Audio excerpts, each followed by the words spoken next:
We will call this meeting to order, our April regularly scheduled Board of Ed meeting. Before we approve the agenda, I have a couple changes that I would like to make if we can approve them. Need to add a $100 track donation under 4F from Joe and Deb Ortiz. $100 for the track. We'll put that under consent agenda. Or it'll just be over there. And then under number 5, we're going to put a 5A. We have Daryl Coleman from DCS here with us this evening, and he's going to present some numbers. So we thought we'd get him on here early so he can get out and get on the road if he needs to. So if you had that as 5A, we'll have discussion with him, and that'll be on the booklets, the facilities, red items that we talked about, in case anyone was curious. So, with those two changes, I don't have anything else down the list unless anyone else has any other additions or corrections. I accept the motion to adopt the agenda as amended. I so move. Okay. I second. Thank you, David. Motion by Gina, seconded by David to adopt the agenda. All in favor? Opposed? 5-0. Is Jessica on or not? 5-0. Delegations, we have none. Consent agenda. You see that ahead of you. Approve the minutes, payment of the bills, treasurer's report, clerk's report, Lincoln County Rec Commission report. And then if you'll look at addendum 1, we have computer donation. The Rec Commission report would be addendum 1. And then we have a computer donation and a $100 track donation.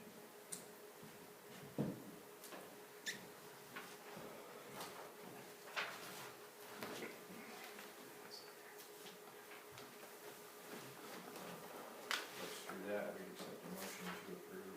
What was the computer donation? She called one day that's supposed to computer online, but she was.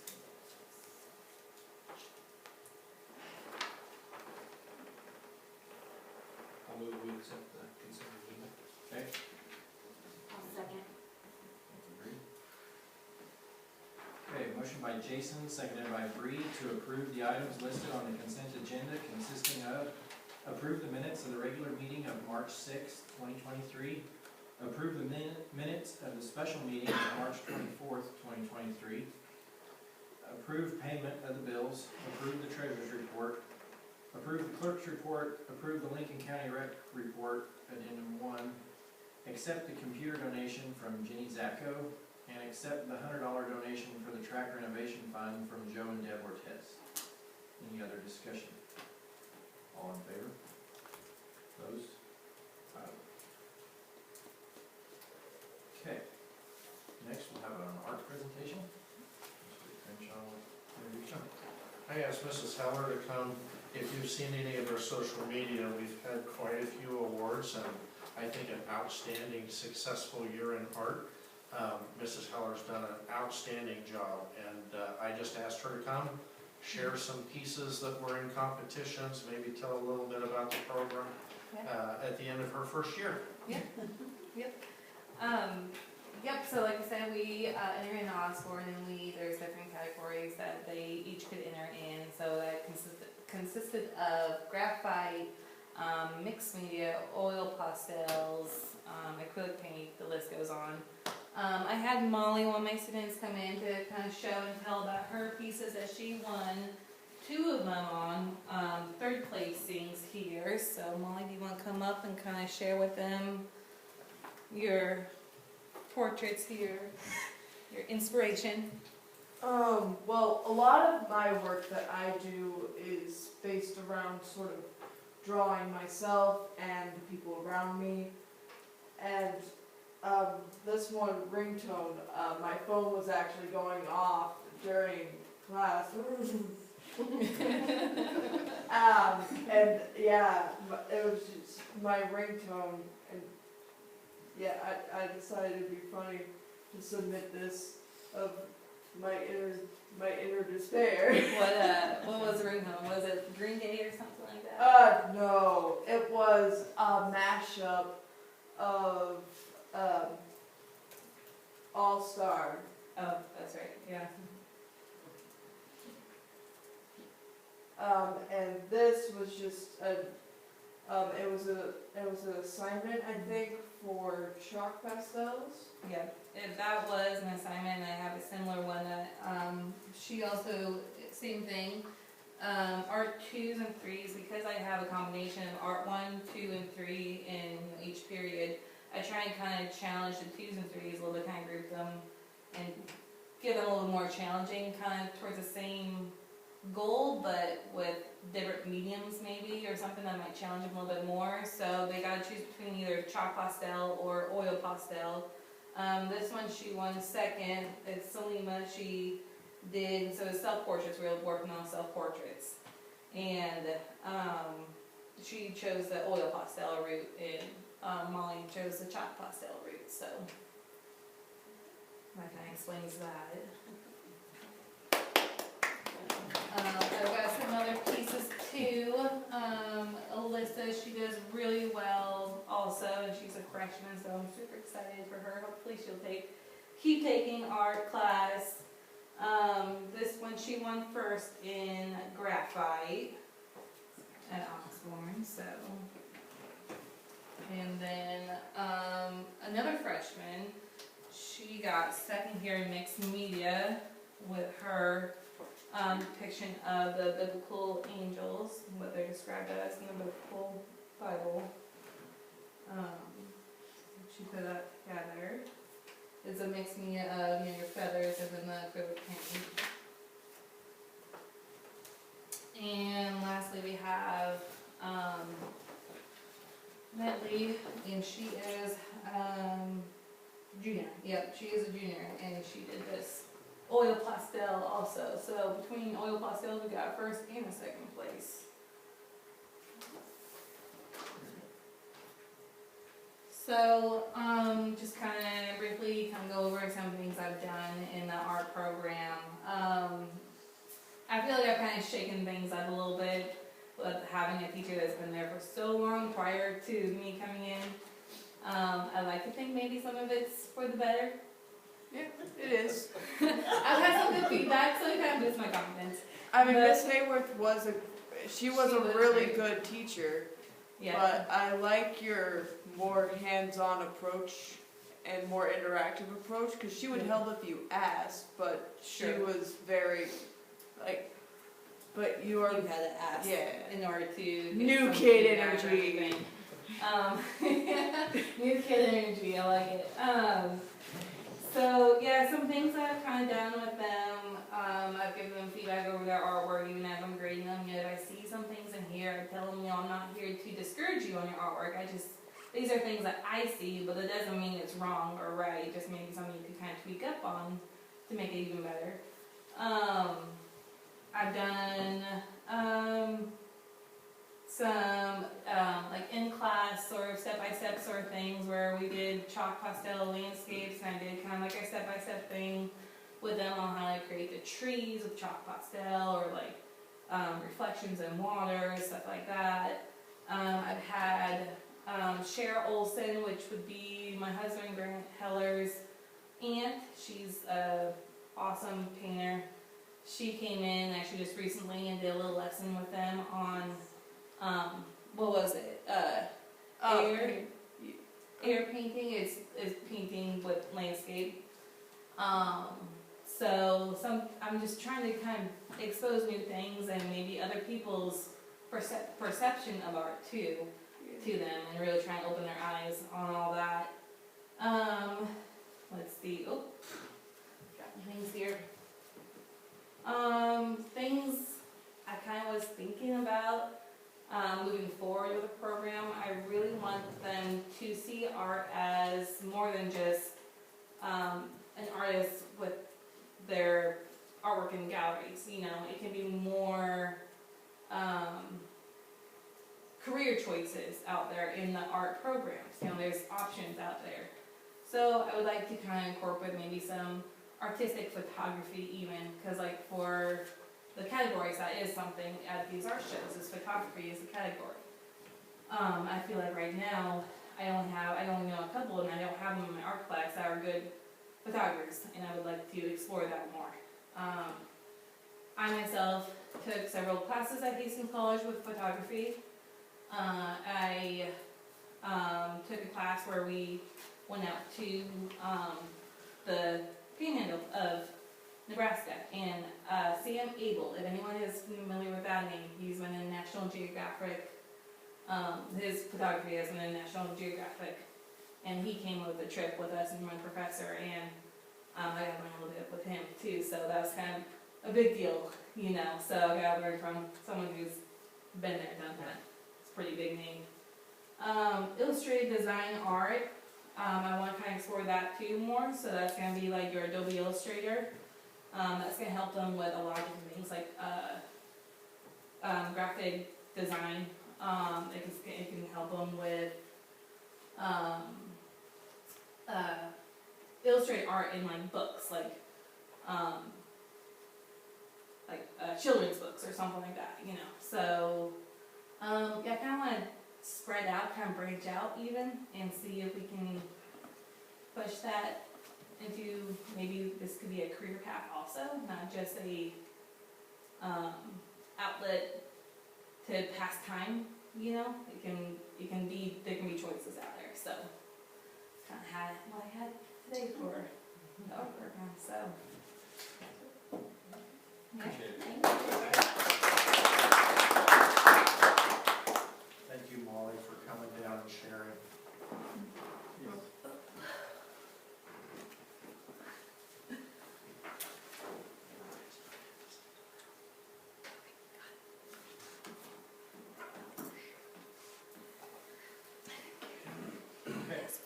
Thank you guys, and congratulations to all your students and all on contest and Yep. what you won. Thank you. Okay, next, 5A, we'll move into DCS and Daryl Coleman.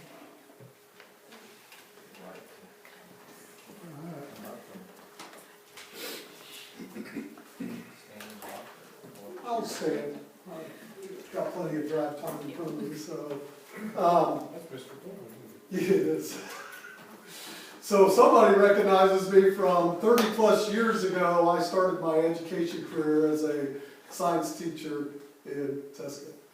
And so, this part of the world is familiar. It's just been 30-plus years ago. I've gone through a lot of jobs since then. Ended up being a superintendent eventually, and I retired in June and took a job with DCS as business development.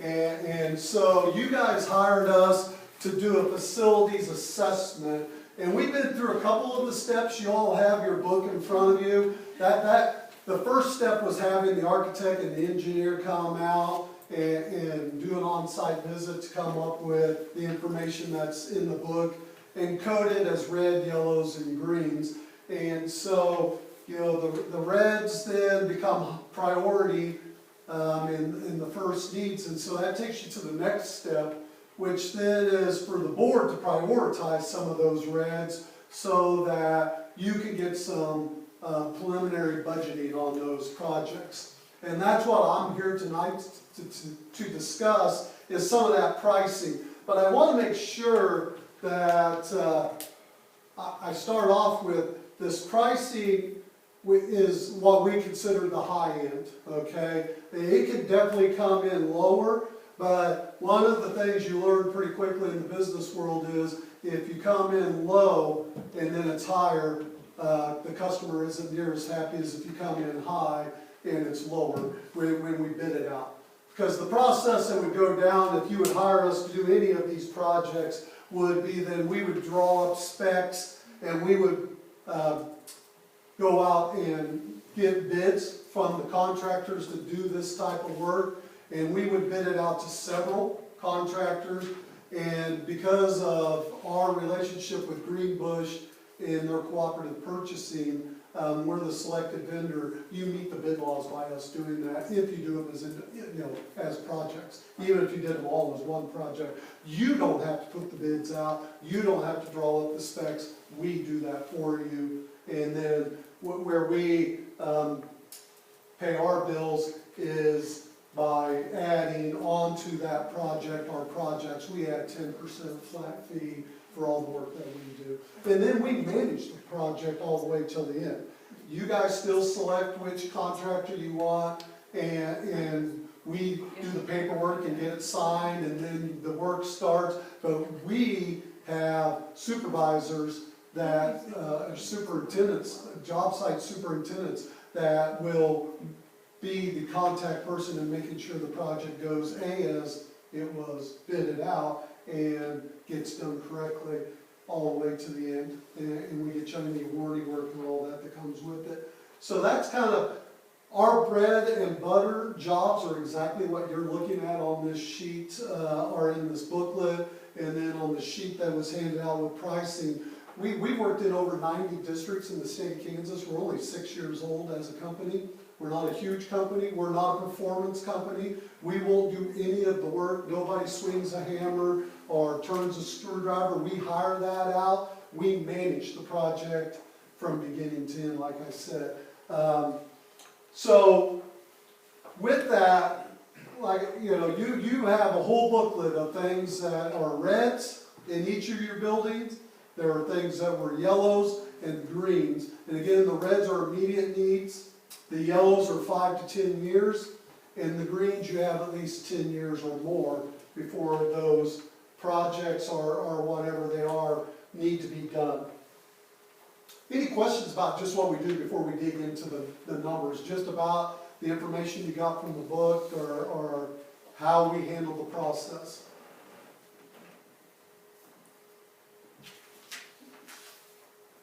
As a former teacher, I'm used to wait time, so.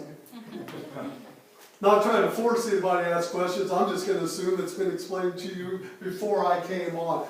You were not originally one of my customers. The original business development person unexpectedly passed away a little over a month ago, and so I've taken on his projects right now, and so I've had to familiarize myself with the projects, with talking to Scott. And Scott and I have worked in some other projects in the past as far as leadership with Green Bush and things like that. So, but we were asked to come out and get prices for each of these sets of projects with the grade school and then with the junior high school building.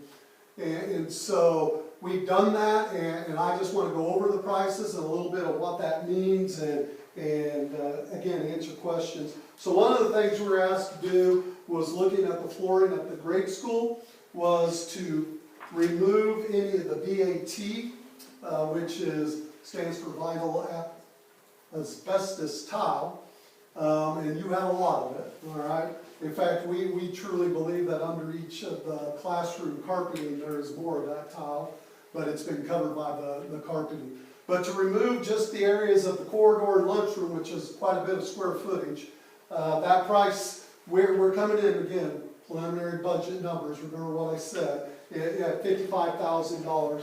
The good news on that is we believe that the removal, even though it has asbestos in it, the companies we have talked to, they do this a lot. It is not friable asbestos, where you have to do the whole enclosure and special equipment and all that. And so really what they'll most likely do is just come in and they'll wet down the tile as they pull it up. That'll keep any of the dust down, and then they'll dispose of it. So that project in itself is a lot of square feet, but it does not include any replacement. And that's comes a little bit later for the cafeteria, but for the corridors, there would be an additional cost to whatever you wanted to go to, whether it be other vinyl, newer vinyl, or carpet squares. We would never recommend putting in carpet like you have in this. We'd look at 2-foot square tiles of carpet, so that if stains happen, you remove the stained area and put in, and it's much easier to do, especially in schools. You could go with something like polished concrete, but you have some unevenness in your flooring due to plumbing that runs through and has come up over the last, I don't know how old that building is, 50 years, whatever it is. So that may not be the best option, but any questions on the removal of that, Michael? The next one, IAQ, stands for indoor air quality. I'm assuming you're all aware of the boiler room and the water that stands in your boiler room. The expert, we did have a guy, the person, we had a contractor come actually to look at that and put eyes on it, because we knew it all depends on a lot of things. But to remove the current situation, which there is water that stands and then there is some type of algae. Actually, I don't think it's algae because there's no sunlight, and it would take sunlight. Remember my science lessons? It would take sunlight for algae to be growing. So it's most likely a mold that's on that water. And to get rid of that, clean it up, the cost there is $30,000, but I do want to point out that does not take care of the problem. The water will still be flowing, and you'll have to continue to keep up on keeping that water out, whatever way that would be a different set of pricing to address that, the actual solution to the cause. All right, this would get you to where it's cleaned up and the air quality meets the standards. Was there any discussion about how long it took to get to that point and whether it would take? I think the guy that we had, the contractor we had come in, the cleanup won't take as long. It takes some specialized equipment. He's gonna do some other things too as far as air quality goes. But then the recommendation would be that even if you just went down and used a shop vac and kept the water from standing, that would probably he wouldn't give us a time, but it would prolong the problem and keep the air quality at a higher level than it is now. All right, you know, that underwater source that's producing that problem has been there forever. You can tell, Mr. Crenshaw and I looked at, you have stalactites and stalagmites developing from the calcium buildup as it evaporates on the wall, where the water, and it comes in, the other problem is it doesn't come in one place. Can you take a Yeah. pause for just a minute? Yeah. We had someone come in late that I think had some artwork. Oh, did you wanna hear? Can we recognize her? Oh. Since she Sure, made yeah. the effort to come. Yeah. If you don't mind. Yeah, no problem. I love to see kids recognize. Yeah, this is Salima. This is her second place one. Do you kind of want to talk a little bit about it real quick? Okay. This is a self-portrait that I made. And I guess I tried to make it with some oil pastel. Yeah. And I try to make it as like the same as possible for myself, and use the mirror to draw it with, and it turned out like this. Very nice, very nice.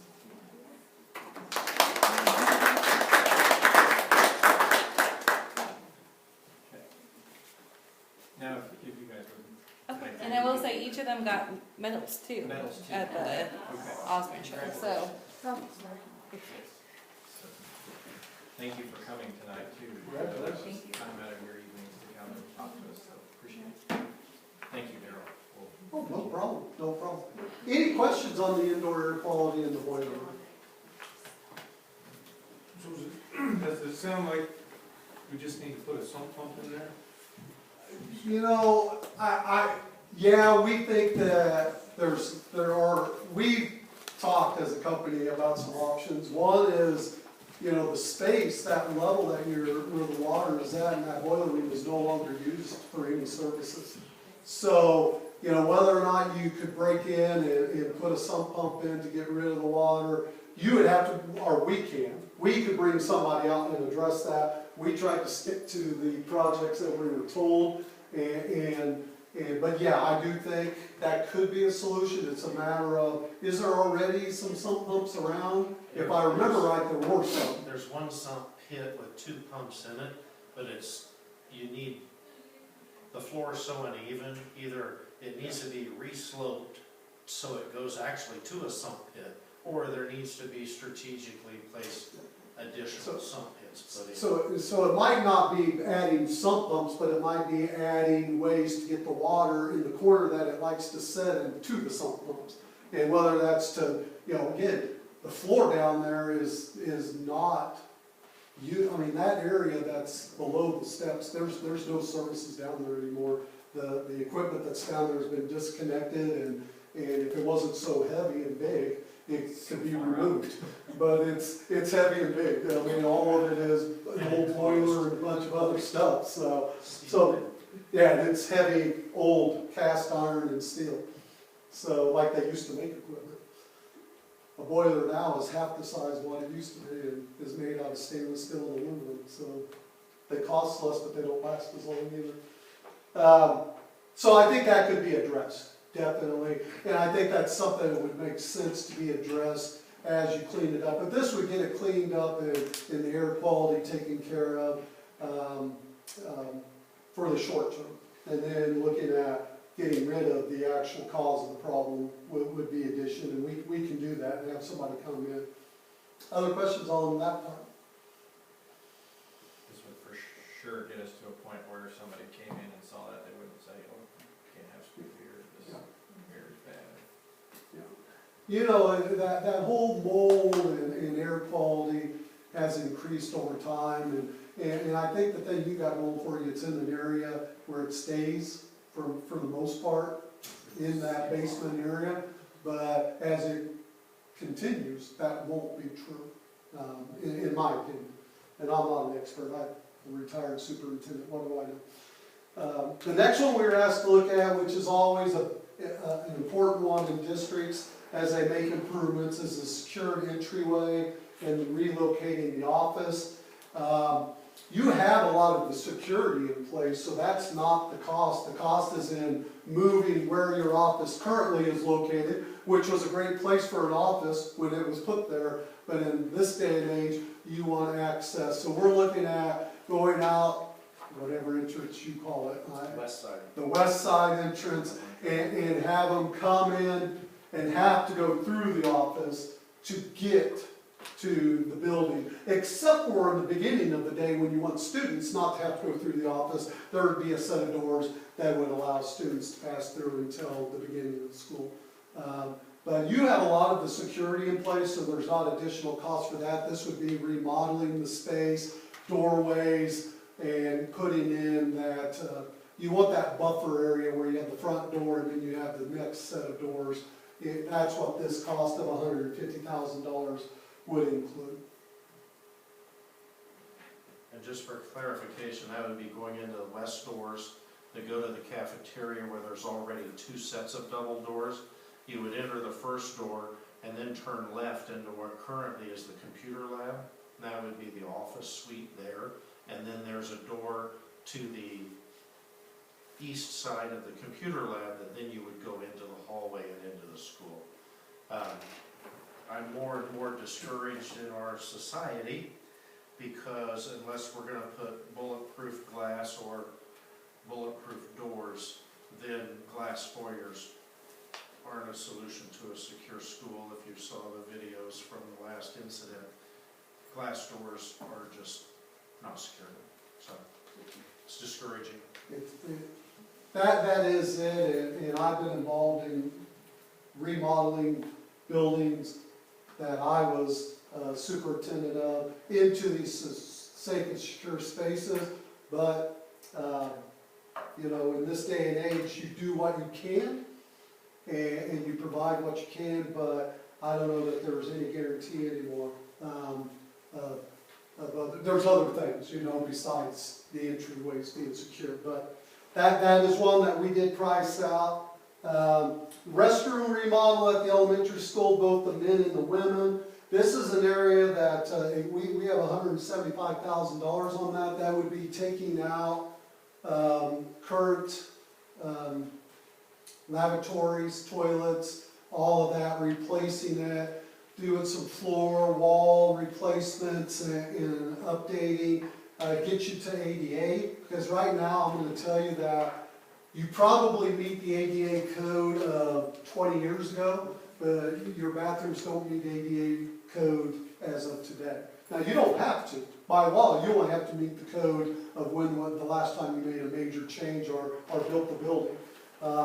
But if you're gonna redo it, you might as well do it right. And so that would include all of that. That came out at $175,000. That number, I can tell you, we have just recently done some upgrading of some restrooms in some projects. We're pretty sure that that's the high end, and the only reason it was about $150 to do men's and women's bathrooms, but we've had some recently that have been more than that, and so we priced it at $175,000.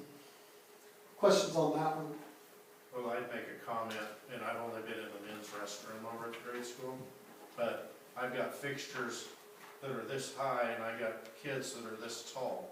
So Mrs. Flynn and I deal with issues a lot of just not being able to reach the fixtures. The fixtures are not age appropriate, which, you know, people don't like when they come into the building and it is age appropriate, because then the urinal in the boys' bathroom is this high.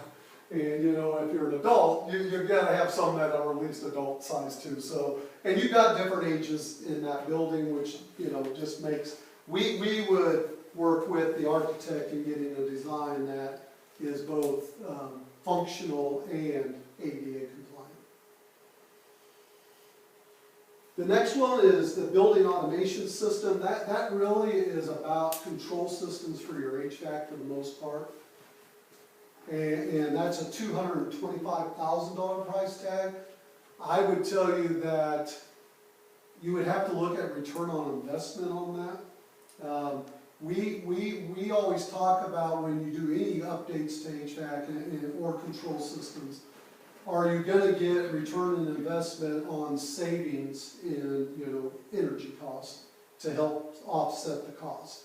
And I would tell you that with the type of system that you have, you're going to get less return on investment than most, because you have pretty much individual units in each of the classrooms. And so the control of that, hooking it all up into a building automation system costs a lot, but the return that you would get on energy savings may not be a great return on investment. And I'm saying that, and as a salesman, that's a $225,000 item. But I would tell you that that's something you'd want to discuss on whether or not, and we can get you some more information from the engineers on that, and if you want to discuss it further. Where we see the bigger return on investment on automation system is when there are rooftop units or chillers or building-wide boilers, and you're trying to control classroom A wants it to be, you know, because it's in an area where it gets hot easy, they want to be able to cool it off, while the next classroom next to it might need to be heated up. And that's where you get a control, a good use of your building automation. Your high school has a building automation. They use EPN, which is an older system. The only negative to it is they're proprietary. In other words, they're the only ones that can work on it.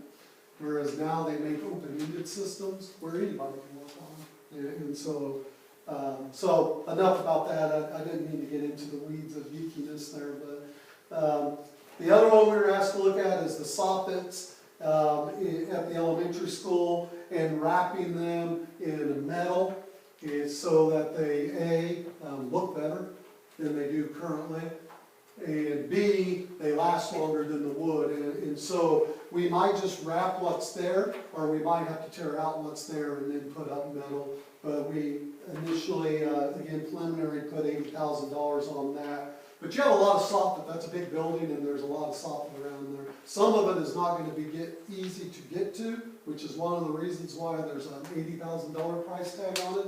Because if you look at how you have your HVAC system set up, there are gas lines running, if you've never been on your roofs, which most of you probably haven't, But on top of your roofs, you have lots of gas lines that run to all those individual units. And as you're trying to put up metal, you're gonna have to be very aware of the electrical and gas lines that are up there and not do damage to them. So that's gonna take some special equipment and things like that. So we put that price, again, preliminary at $80,000. And then replacing the vinyl tile in the cafeteria, we price it at $30,000. And that's, we got the removal above and then the replacement there. But, so. That's just the cafeteria. That's just the cafeteria, not the corridors, yeah. And we could do the corridors fairly quickly because, when we had more than me visit the day that we came up to look, to do the pricing, and square footage wise, we can get you that corridor price, which is a lot of space. Again, if you haven't, when you really start to think about the corridors in that elementary school, there's a lot of them, and they're wide.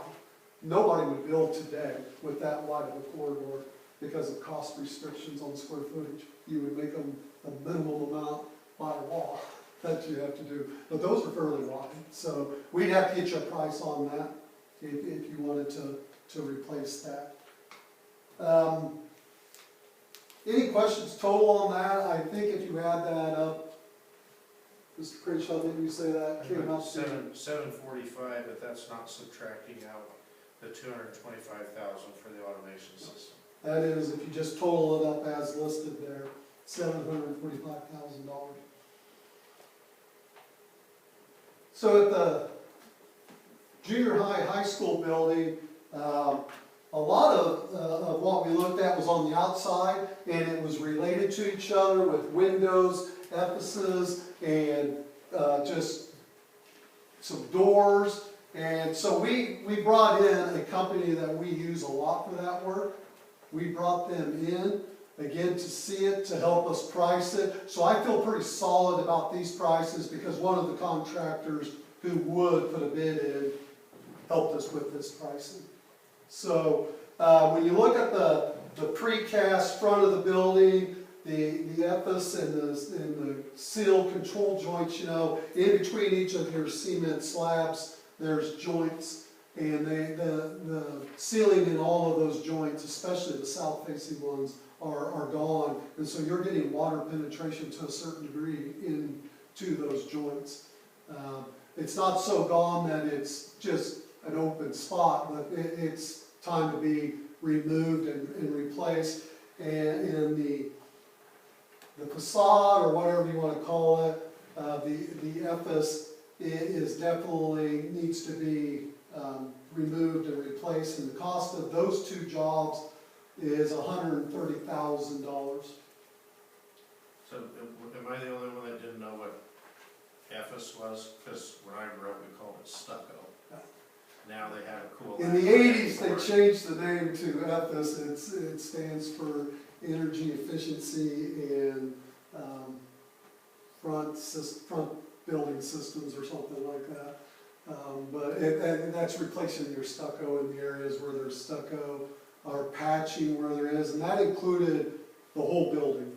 And looking at some other pieces there. So like I said, we had a company that will definitely be one of the bidders on it, I know. And so we feel really solid about that price would be the highest. Again, I'm not saying it won't come in lower, but we feel really comfortable with that. And then you have a lot of doors, like all schools do, because of codes. You have to have exits. Nobody wants them as entrances, but you gotta have them as exits. And you have a lot of hollow metal doors that are rusting out. The frames of the doors are at failure, are rusting too. So there's two pieces. That one is they're not very efficient, and two, they're also not very safe because as doors get deteriorated, that the safety factor of keeping the bad people out is lowered. And so to replace all the 7 doubles, so think about that, 7 doubles, that's really right there, 14 doors. And then there's 4 singles. to replace all 11 of those door areas, we price at $175,000. Any questions? Yeah. Going back with metal doors too, or is that? Yes, because again, going back to Mr. Critch, especially the doors we're looking at replacing are in areas that there's no benefit to having glass. So we'll go at it with some type of metal. It may be aluminum. We'll look at bang for the buck and usage. A door that is really there just as an exit and doesn't get a lot of usage. You can use different type of door than a door that gets opened multiple times a day. Like the ones that I think of, the hallway that runs outside the gym, between the gym and the locker rooms, the doors on the end of that, you would want to have a pretty solid, heavy-duty door there because they get used a lot. And yeah, Mr. Crenshaw brought up to us that we do not need to put glass in those areas, although it would be cheaper. Just not as safe. Windows, we priced this two different ways. We priced it with the south-facing only and library, which, again, you're all very familiar with your library. It is nothing but windows. So those windows, when they were put in, were quality windows of the time.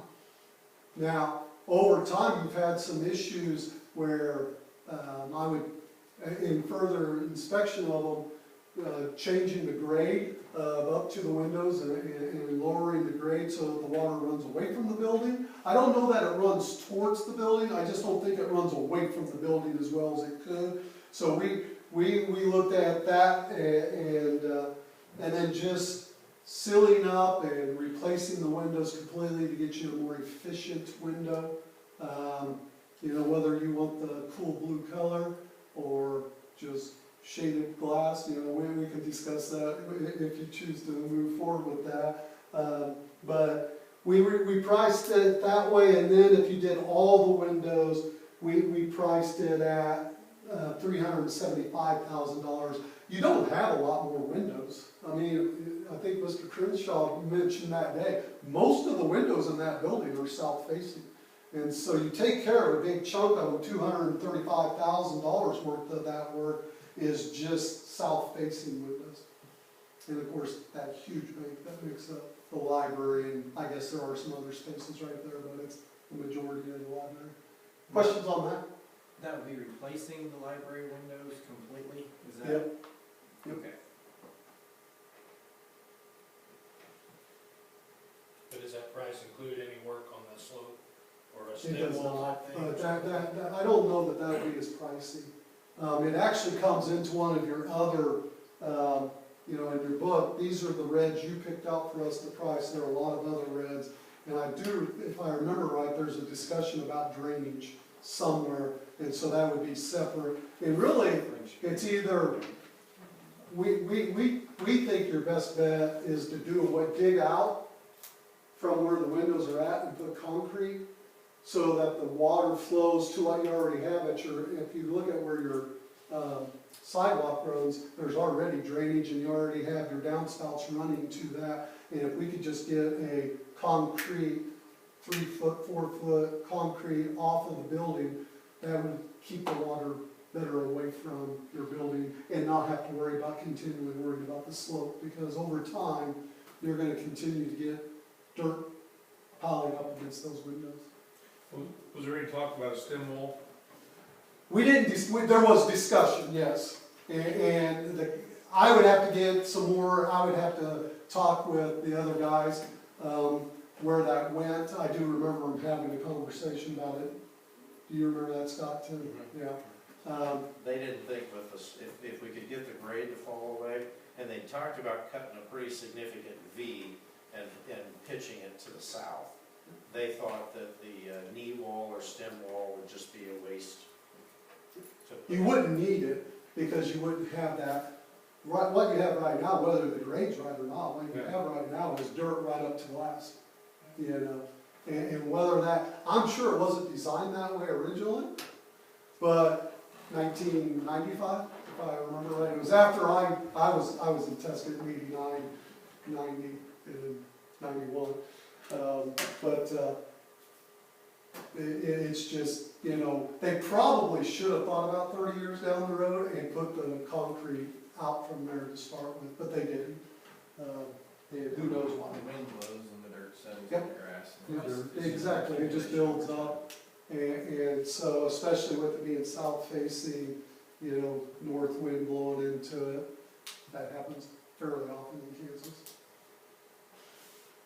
All right. Locker room, we looked at all 4 locker room updates, and you can see that to totally basically redo the floors, redo all the lavatory equipment, showers, the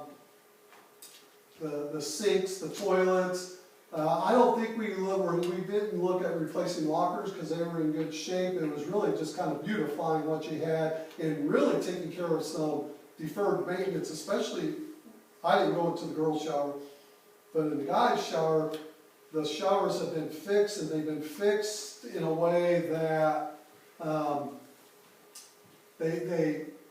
because of where the plumbing is, they fixed them the cheapest way and not necessarily the best way.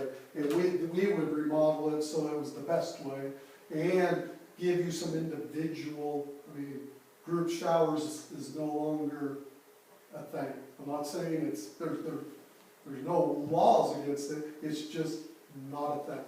As a former coach, I can tell you that happened a lot. In fact, it probably happened about the time that locker room was built, that they don't build locker rooms that way anymore. They just don't. Kids don't shower if you have group showers. Privacy has become a huge deal, probably for some good reasons, and I was raised by a Marine. He would say there were some bad reasons too. You know, if you've been a Marine, you don't care about privacy, I guess. I don't know.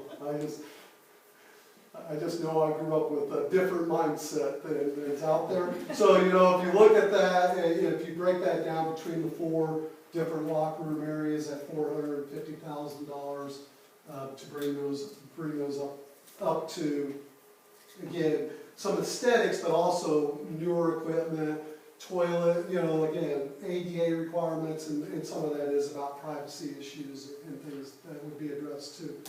The flooring in there is a good epoxy flooring, and it's probably lived its life. It's done well. I don't know how much it's been replaced. It probably wasn't original, because when those locker rooms were built, epoxy flooring was not a thing. And so they were probably just concrete, and somebody said, hey, let's make those epoxy, and it is. Epoxy is a great floor covering, and we would go back with it, but we would take out the areas that are currently damaged.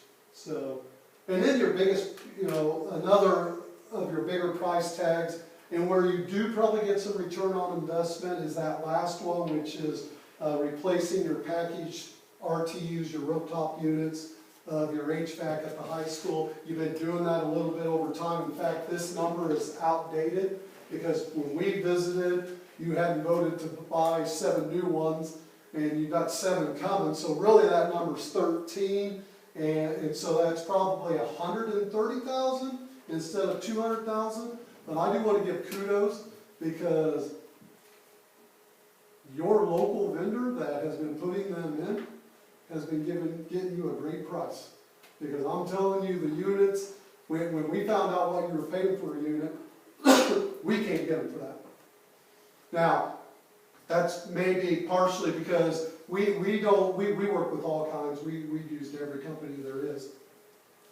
But we don't do a lot with Daikin, is that what you guys have? Yeah. And we don't do a lot with that, but just looking at the spectrum, he's getting a good price, and kudos to him, but I bet he's still not getting the turnaround that he would like, because I don't know what he told you for the 7 you ordered, but if you were to order those type of units tonight, if you would tell me, yes, we're going to do those tonight, and I called tomorrow and put the order in, you would be hard pressed to get them in next summer. The bigger the unit you get, the even longer the wait time is.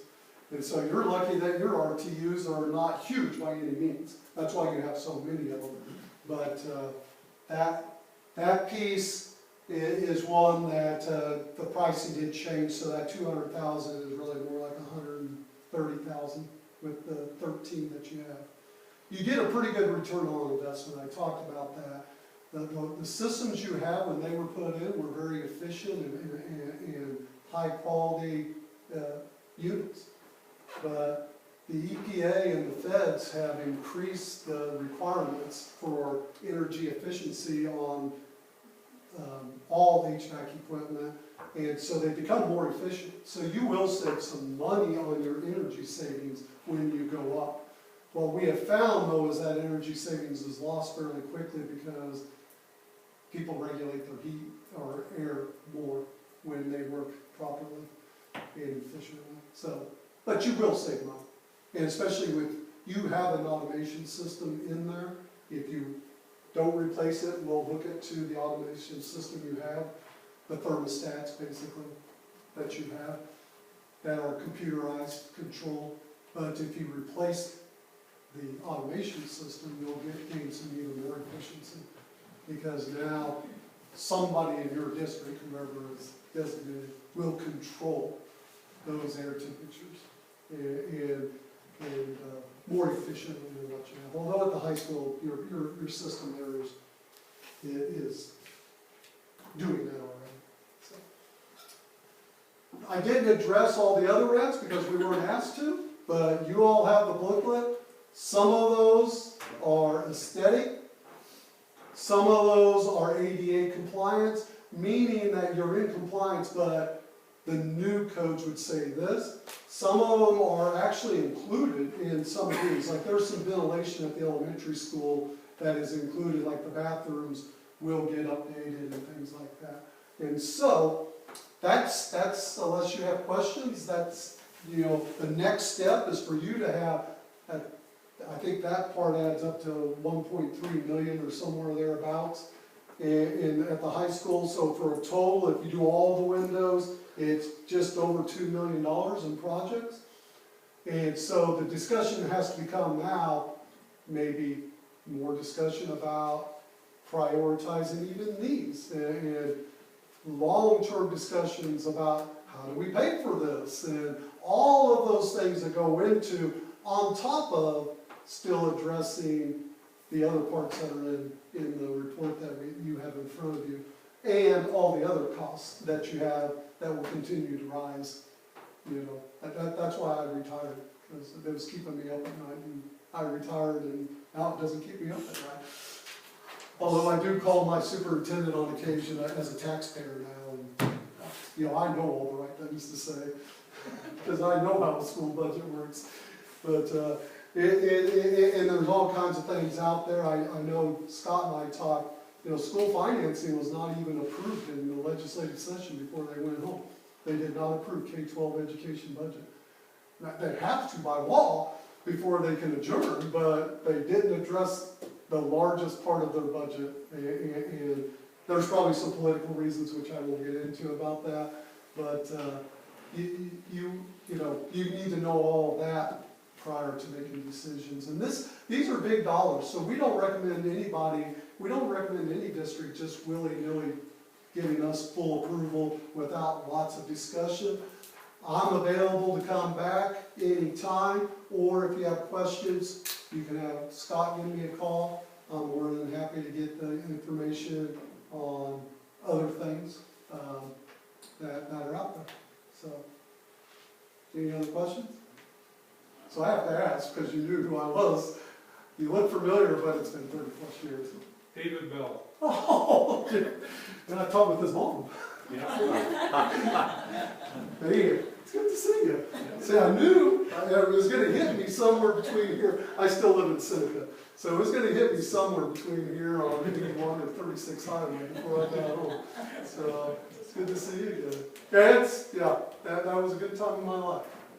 My son, who was born there, is 32 and married now. That gives you a little bit of an idea of how long ago it's been. Well, thanks again for using us. We appreciate your guys' selection of us. We hope this helps, although at the first I will tell you that it tends to hurt because it's so much. But as you start to have discussions, you'll be able to narrow it down, but you at least have it based on professionals' opinions and not no offense to Mr. Crenshaw or myself, superintendent opinions, there's no class about construction in your degree. So, thanks again. Thank you very Thank much. you, nice day. Thank you.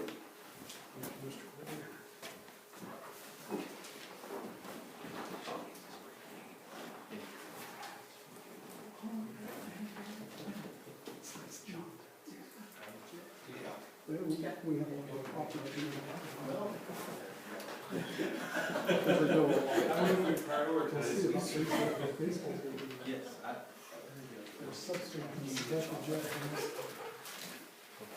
this is very, I don't want to say overwhelming, but a lot of numbers, a lot of information in there, I think. As he said, and as you all know, I would recommend you go through your book and look at what was discussed yet. The other part I like about my new job, You get to go. I get to go home and finish the meetings ever. So you guys have a nice evening. He had 3 papers, one-sided with the other red items that were in the book, compiling everything else. So this is what we prioritize, but it is not. But he did say, looking through it, these were probably the bigger ticket items that we had, which is kind of, I think why we red flagged them, because we knew they were what was gonna take the most to come around. I felt like some of those other, the red items were, I agree, like probably some smaller things that would be a little bit easier to fix or Some of them I saw replace as or maintain. almost aesthetics, or some things that maybe they were a concern, maybe there's something Convenience rather than a necessity, yeah. on our budget, maybe not necessary. And that's kind of like the building automation system, and Scott and I have talked about it, we talked about it with him for quite a while. That's a lot of money, and there's very low return Yeah. there for that, so why would we, No bang for your you know, buck. some of those are just, and that's what I like about putting numbers to this, we can definitely say, okay, that's probably a no, but then you move from there, so.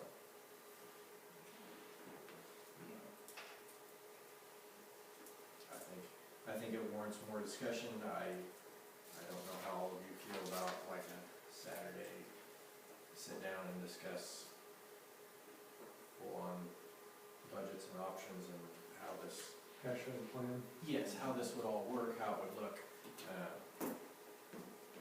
We've talked a little, but we don't have enough numbers yet and whatever to really be able to present. This is what we could actually put towards this to make it work, so. But Once in a while Jessica's face is up there and then it goes away. I don't know if you know that, but sometimes her face comes up there and she's moving around and then it goes away. This is Jessica's iPhone again. Just I'm FYI. not sure whether she's looking to see whether we're here, but. Can you hear us, Jessica? See, she's muted on her. Yes, I can hear you now. Okay. All right, that, any other discussion, everybody want to just process? That is a lot. Yeah, I figured the sooner we'd be able to process, start thinking through these, the better, and if it was going to come tonight. Kind of prioritize our priorities. Yes. Yeah. Yes. Most urgent, step them off this one time, but Yes. So, okay, well, I think we'll discuss whether there's something between now and our May meeting, and if not, we'll definitely visit it again at the May meeting and add time for more discussion. So, with that, concludes that book. I have, point after attempt, or was PAT? Oh, Teachers. yeah. The next item is parents as teachers for next year. And I just need board approval to pay it steady this next year, school year at $13,662. That's our share that we pay the co-op and Boyd to have parents as teachers. Do we have a director? Are we still hiring? They are looking. Yeah. It's not our position. Right. Yeah. So, if I understand that right, we need a motion to approve $13,662 to parents as teachers. Okay, I so moved. thanks, Gina. I'll second. Thank you, Bree. Okay, motion by Gina, seconded by Bree, that USD 298 Board of Education pay $13,662 to the parents as teachers at Beloit for the 2023-2024 school year. Any other discussion? All in favor? Opposed? Aye. Okay, 6-0. Thank you, Jessica. Okay. Next, we have track discussion.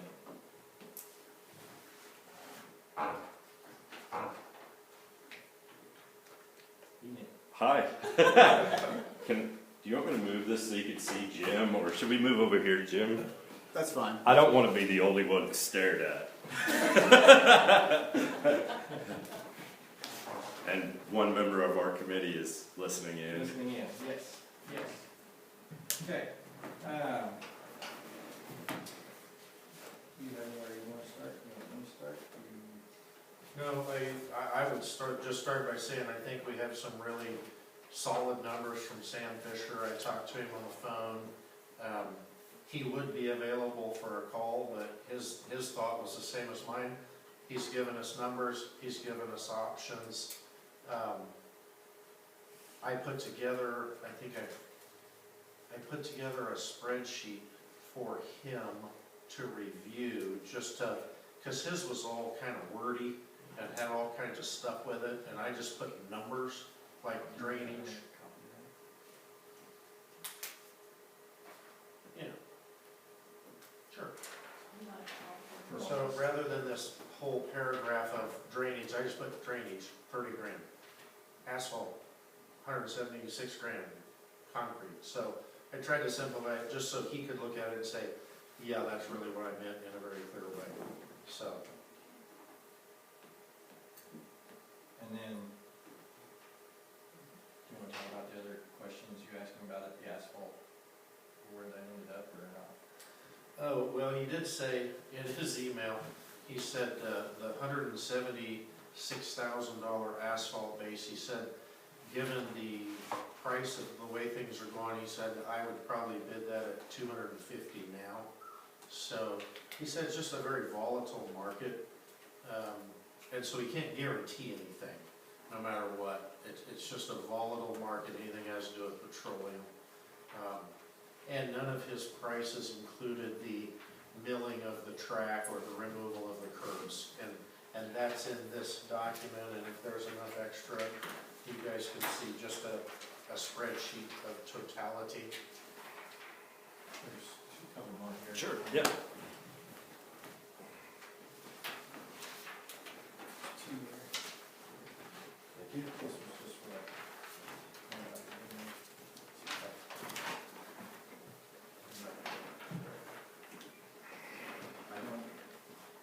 Okay, so the base construction was at the top. I guess I was trying to figure out where. Yeah. Yes. That's the difference, asphalt to concrete, 176 to 425.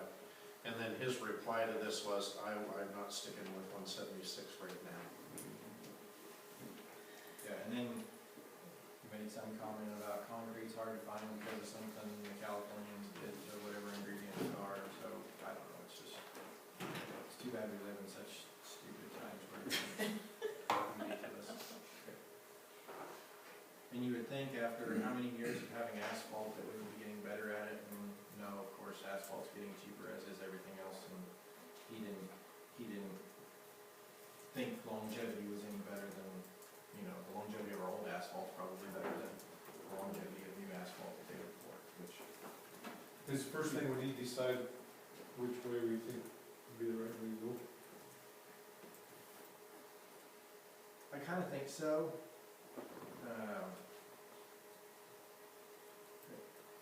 I got a question real Go quick ahead. about the asphalt base construction. The 176 or 250, whatever, was that brand new asphalt coming in? Yes. That's not talking about us milling it up and reusing? The milling is gonna be used for the base and the drainage. And he'll put new asphalt on top of what we mill. They're not gonna retar and recook what we mill up. Basically, we'll mill that off, it would be put off to the side, then it would be graded back and packed in as a base, if I understood it right. Then in order to bank the lanes and do everything, they would come in and lay new asphalt on top. And some of the things in his email was, how close is a hot mix plant, how far do you have to truck it, where are materials, which typically APAC has a hot mix plant, or they have some stuff fairly handy, so that, to me, that's probably a positive over concrete for us, just because of proximity to where we're at. But, a lot of his variable in cost was there, but still finding someone to grind it and get it out of the way and clean all that up is that's still outside of this That's still. projection. Yes. I guess in my mind, I was had in my head that we've got the asphalt there, it's just a matter of chewing it up, smoothing it out, and laying it back down. I mean, I knew we need more, obviously, but I guess I thought, That was where I the was. price of asphalt, I thought, does that really make much difference if we have it already? But if they're not gonna be able to use it, or they can use some of it, but I guess in my mind, we've got 8-9 inches of it, if we're gonna grind all that up, we're gonna have some left over, aren't we? I don't know. Yeah, no, my understanding there was we were gonna grind it and then use that as backfill underneath brand new asphalt. But we don't need that much. Shouldn't take that much. The other Otherwise, thing it's is gonna be. parking lots and other things Right. could probably be, we would utilize it, Oh, I'm I'm sure. sure, yeah. I think his spec said 1 layer of asphalt, 2.5 inches, and then 1.5 inches on top of that. It would be two, I don't know what to call them, not 2 pours, 2 lays, I don't know. But it would be so that it could have that 1 to 1.5 degree pitch from the outside to the inside. And he guarantees that it'll be within 1/4 inch every 10 feet.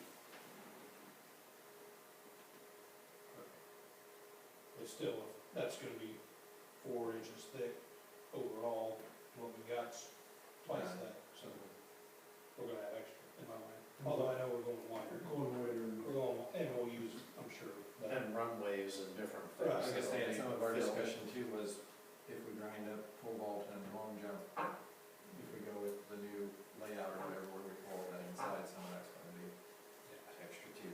No, I have no doubt we can utilize it somewhere. Well, we still have some parking lots. Yeah. We can go to waste. Right, but I guess I was thinking that that could be considered an asset, so looking, comparing apples to apples, we would have, it's not a total loss. But that clears that up, that was my question I had last time, and I didn't ask it the right way.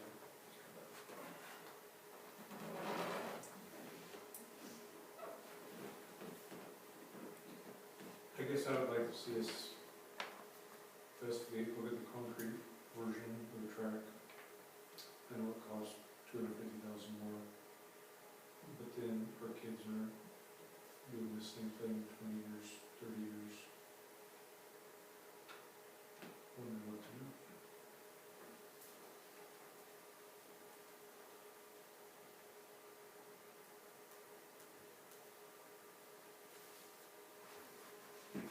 Well, I have a question related to that.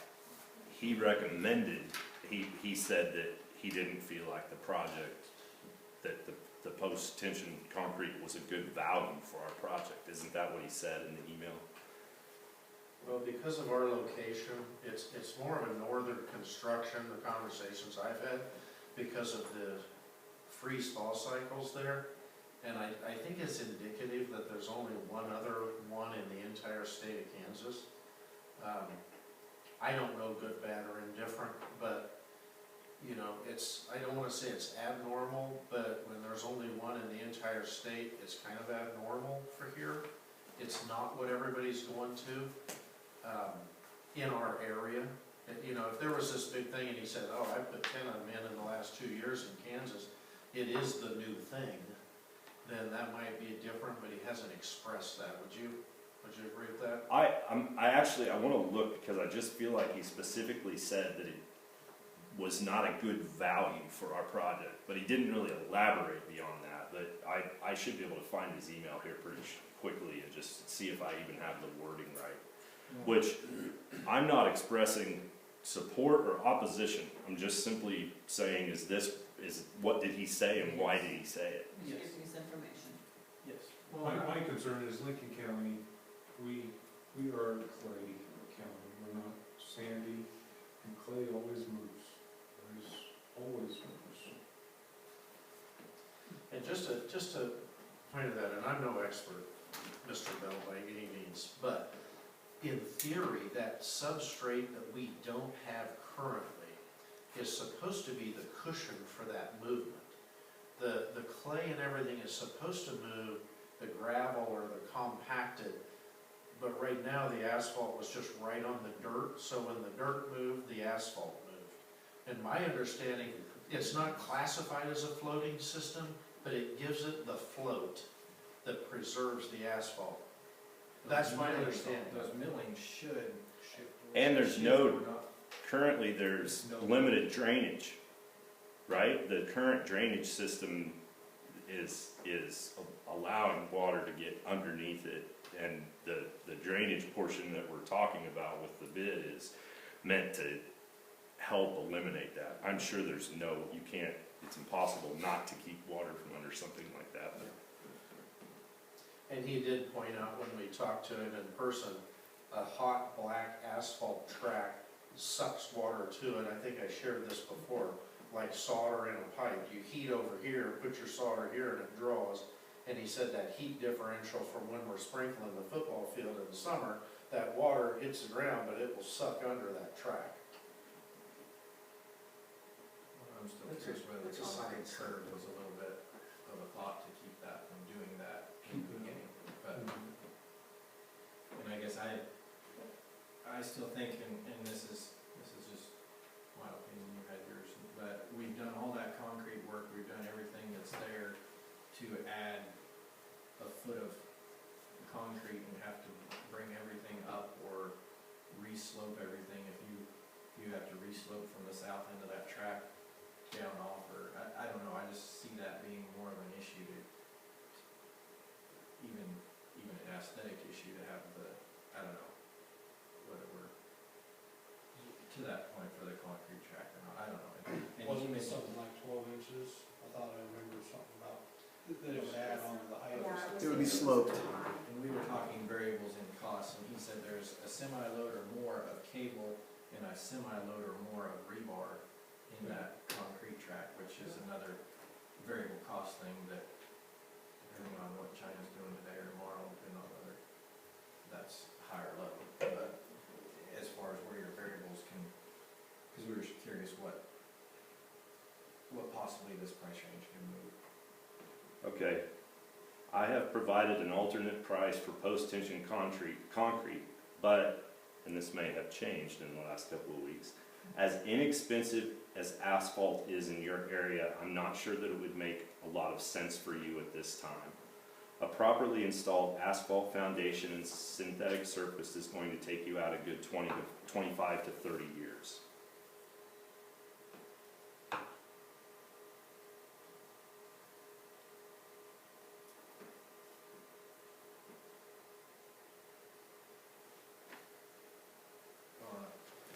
Thank you for that. Yeah. Yeah.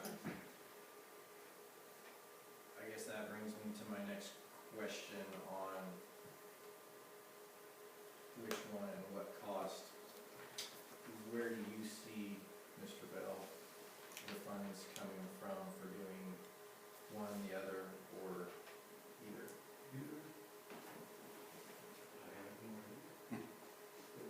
I'm not pointing fingers or poking, I'm just curious whether you have a thought or whether you see this at all, or anyone. Yes, I lean towards the asphalt base because of the cost, although if the asphalt price is going up, the cost isn't as much difference as it was, but it just seems like, I don't really think either one is obtainable right now, I just don't see how, but it's the closest one to being attainable, in my mind. I'm not sure where the money's gonna come from either, I know you guys are doing all you can to raise the money, and we appreciate those efforts, but, yeah. I mean, we've got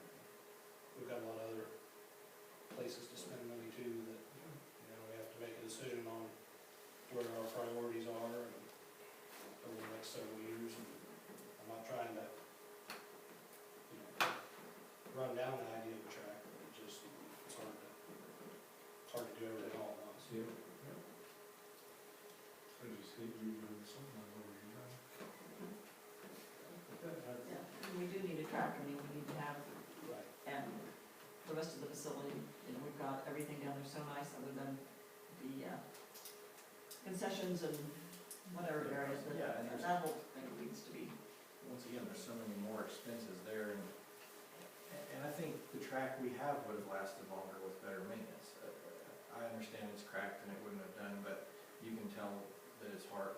It's just, I feel even if we maintain this one the best we can, it'll last that 25 to 30 years, maybe more.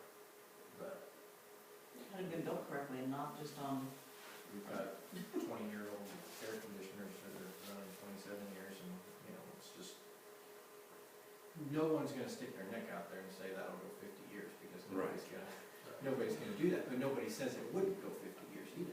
That commitment to 25 to 30 years is far more than the other. I mean, the Mammoth didn't say anything like that, and the other guy just said, I'm not promising you anything. I don't think that was a warranty necessarily, it was just his thoughts.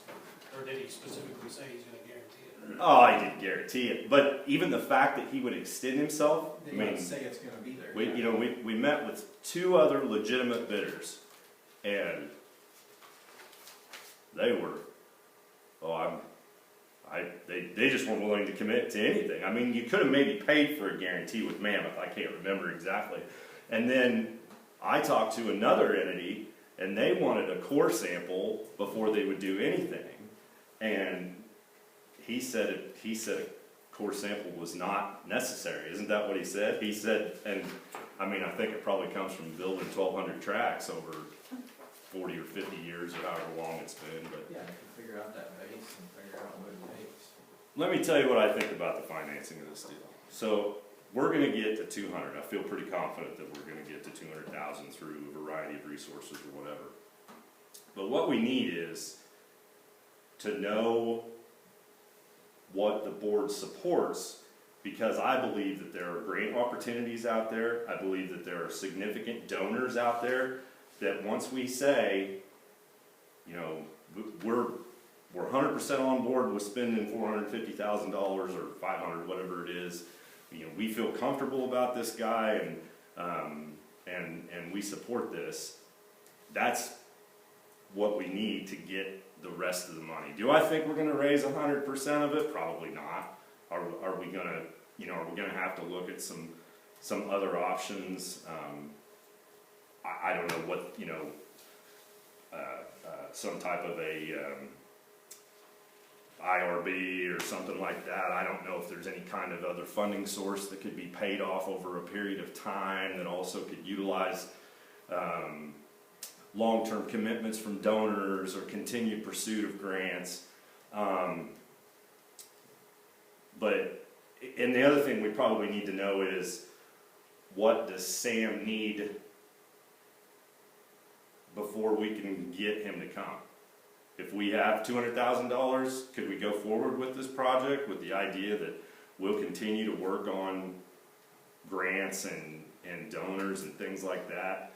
If the board is willing to you know, say that we support specifically this bid or whatever, I think that will help us tremendously in reaching that number. 750,000, we're probably going to have to. I mean, we can't say yes to 750,000 tomorrow, but I feel like if we said yes to 450,000 tomorrow, knowing that we got to have 60% down by August, that would be huge for us, I think. I mean, that would. I'm a salesperson, and I work under those types of terms all the time. And knowing exactly how much I need and how much time that I have to do it in would help a lot.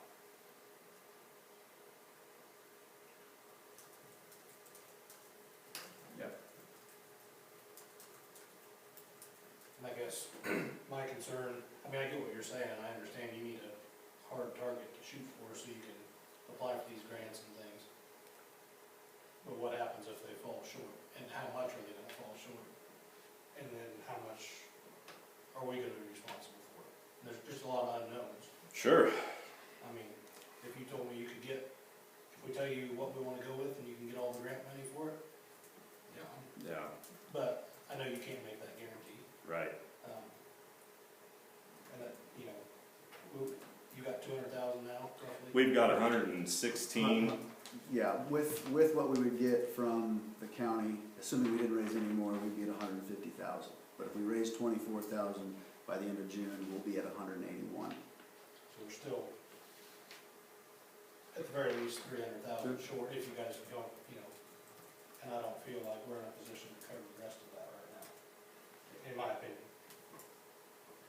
Well, I don't think they're saying we would have to come up. Right, but if you can apply for grants and, you know, come But if we put Sam Fisher on the hook and all their grants Yeah. fall through and That's right. the track's coming, somebody's gonna have to pay for it. Yeah. And I guess that's, and I totally agree with you, and I think if we say tonight that this kind of a track and that we go with Sam, not saying we book Sam in August or we book Sam next summer, but that's the track we're going after, and that's, I say you put 400,000 as a goal, because if you came to us with 350 or 380 and said, we've got this, I think at that point, the board would look at it and say, okay, 100,000 or whatever, you've come this far, I think we can go there. If you know what I'm saying, and I guess I had a few questions too. Is there a monetary thought process on your grants? Is there some big grant that's gonna be 200,000, or is Well, I mean- what would be your top end hope from writing 6 grants? Probably 200,000. Probably. I mean, I know there's one $50,000 one that I'm optimistic about.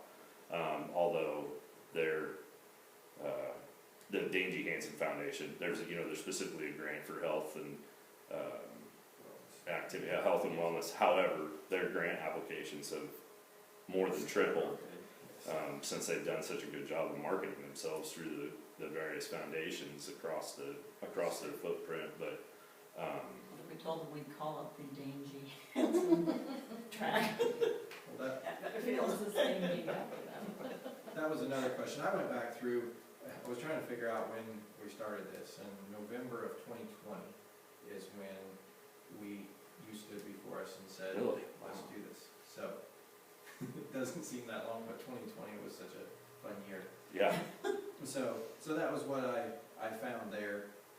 One of the things that it said in there was $150,000 donation would get you naming rights or more.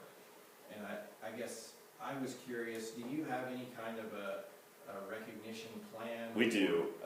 We haven't revisited that in a while because, until Mr. Fisher came along, I think we were a little skeptical about what we were doing. Because if you remember, when I first came forward, we could do just a simple resurfacing for $162,000. Yes. And that's all I thought it was going to be.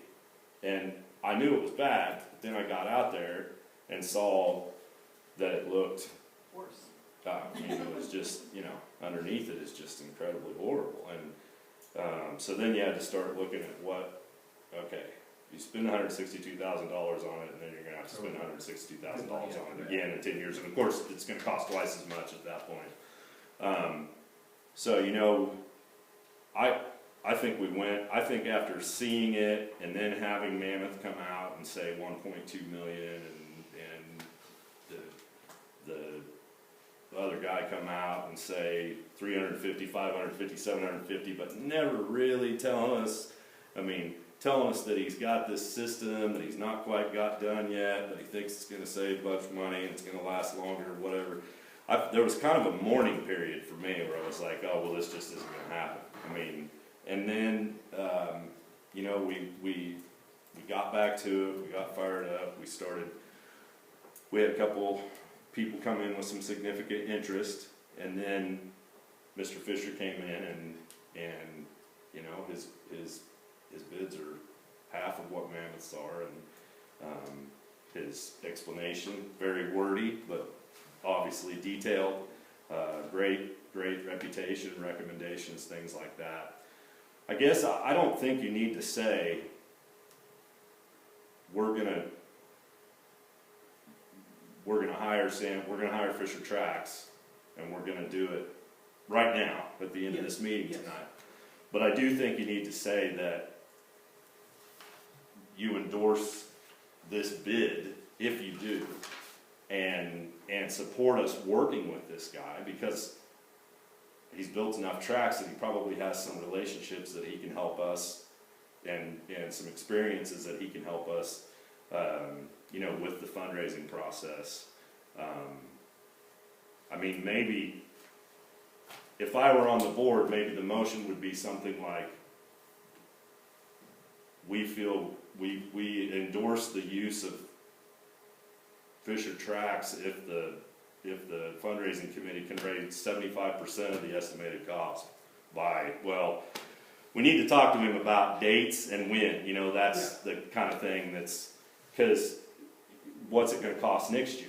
I mean, it does seem like maybe we're in a period where inflation is correcting for a little bit. But if we see another spike like we've seen, then it's going to cost $300,000 for asphalt or $400,000 for asphalt or whatever. But okay. Well, circling back a little bit, I guess I'm still curious.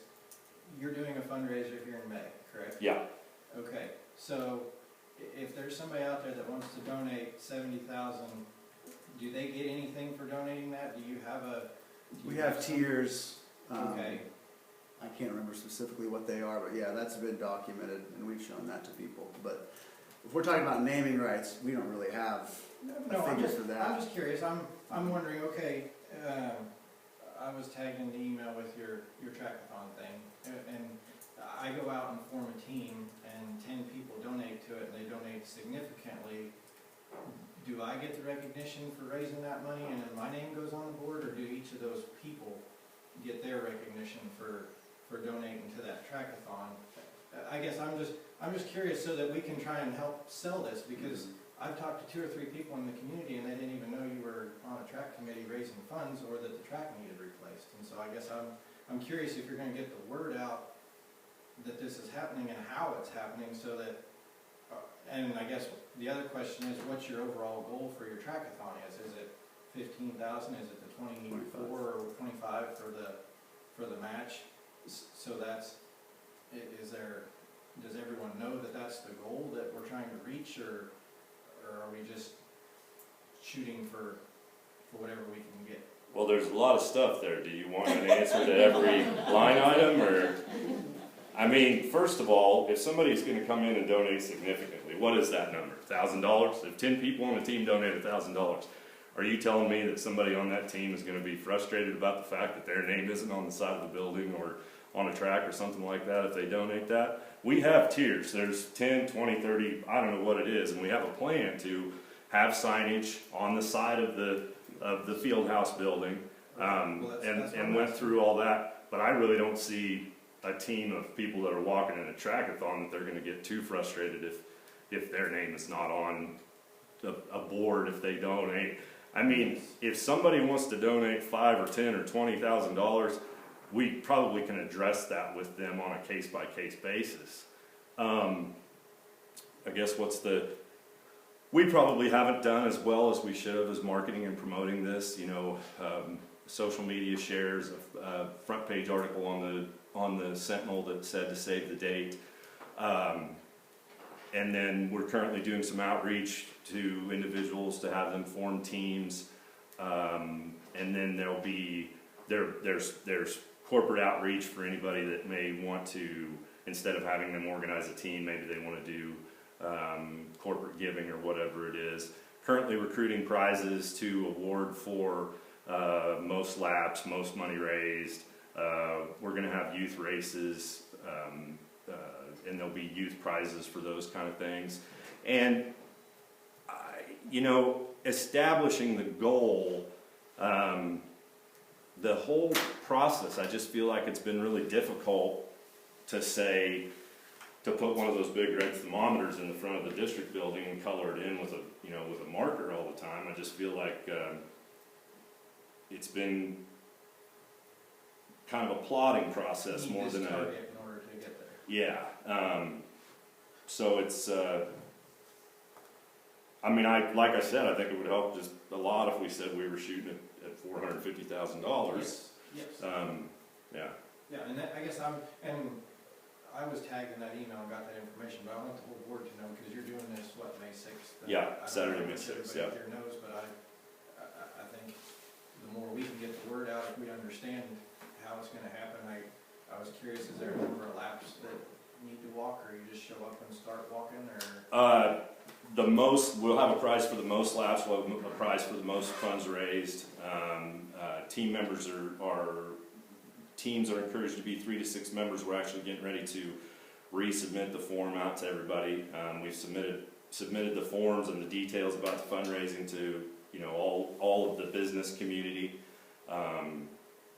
I think I recently asked Brenda to put it on the school calendar. I may have just done that this weekend, so, yeah. Okay.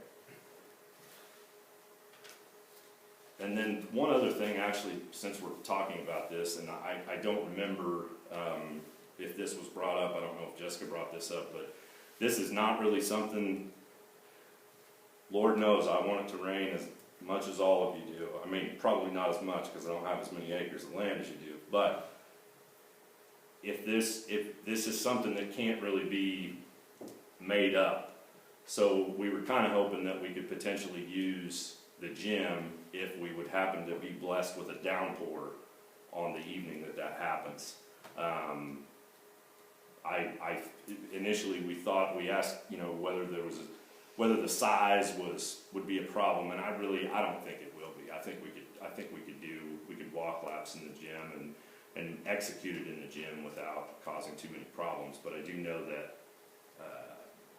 making sure that the rest of the school, you know, I mean, it would be just like a sporting event, but if we needed to limit more access or do something like that. I know that we had talked about that, and I don't know if it ever got passed along to the board, so.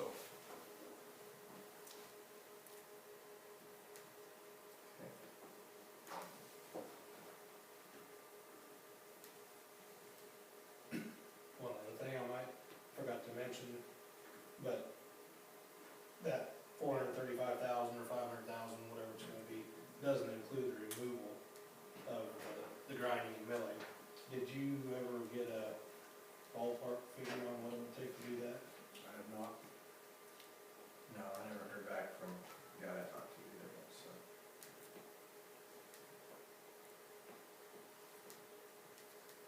But I'm guessing that might be significant as well, so, Yeah. as far as coming up with the total number of the, project.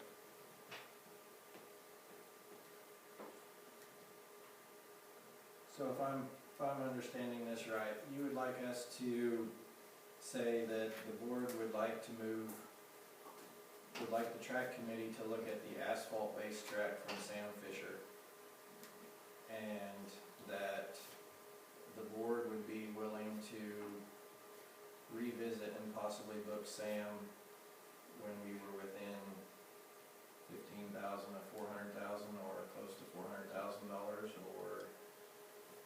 I don't know exactly what the number is. Yes, well, I think that's up to the board as to Yeah. how much they want to offer to help with this project, or where. And I honestly think your thought process in like a 3-year plan or something, I still think people would be more willing to give more over a span of time, like 3 years, than they would up front in a one lump sum. And I guess to me, I don't know how that contractually looks. You know, you can say, well, I'm gonna donate 5,000 for 3 years. In 2 years, are you gonna guarantee we get that? Is there some signing thing? I've thought about it, but I'm not sure how it works. But if you came with us and there's $150,000 laying out there that is yet to come in 2 years, then I think the board looks at who those people are, and we make a judgment then, and if that's the case, then at that point in time, we may be able to move forward with less of a total, but more of a commitment, because I think, you know, even on a 3-year, if the board did it on 3 years and you were guaranteeing that you could cover that payment for us with these donors, then it's just us carrying the deal, but somehow we've got to try to make sure that that's still comes. Sure. I still think, and I always have thought, that the way that this deal is going to work is not, the track-a-thon's going to be important, and we're going to raise whatever chunk that it is. Hopefully, you know, hopefully it's $25,000, whatever it might be. But I still think it's going to be 4, 5, 6 private donors, 4, 5, 6 major grants, and also that's the way that I would prefer. I would prefer to get a higher margin from each donation. But we have not. There are people that have asked, how much is this thing going to cost? And we have not had a real number until we met with Fisher. We've had a massive range that went from $355,000 for the one guy from southeast Kansas that would last 8 to 10 seasons essentially, all the way up to $1.2 million from this large and ever expanding contractor that has about 300 employees to pay now. So. And no guarantee of anything from him. Well, and he's not guaranteeing anything either, Well, no. but he did put in an email that it would last 25 to 30 years. I mean, which is not what anybody else has done. So, I guess an endorsement of that bid from the board, I feel like would put us in a position to where we could be more successful with fundraising efforts from larger sources. Do you feel like by maybe November of this year, if we endorse this and we revisit you in November and you come at us, you would have more, do you feel that would be enough time to have that more? Sure, that'd be enough time. I mean, obviously I can't. I know you can't guarantee any numbers. I guess I'm just curious if you feel that would be enough time, or whether that's too narrow of a window or too.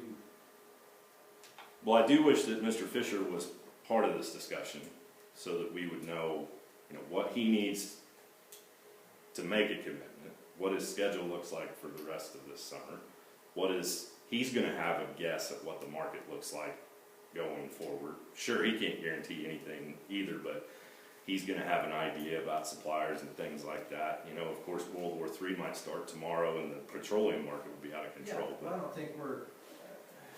think that changes. I still think the 400,000 is a good solid number. Sure. I don't think we're going to get a track built this summer, and I don't know that talking to him is going to create any more information than what we have on this paper here. I think it's up to you guys to, if you're going to be the fundraiser committee, to come back with some funds and say, now we have this, and then we'll look at Sam and say, okay, we're looking at summer of 24, we're looking at summer of 25. What are our options? Because I don't think locking him in somewhere without more than $116,000 in the bank is what we can do right now. And It would be nice to know when that cutoff would be for next summer, though, because he told us when he was here that if we wanted to do something this summer, he needed to know by mid-April. So is that the same thing for next summer? Does it have to be done during the summer? I don't know. When does he build tracks? I'm fine with it. If he said he would be available, he would call and ask him what his lock-in date would be. I probably have his number in that email. Well, he said he would be available for a call if you need that information. Call him and find it out. I don't care.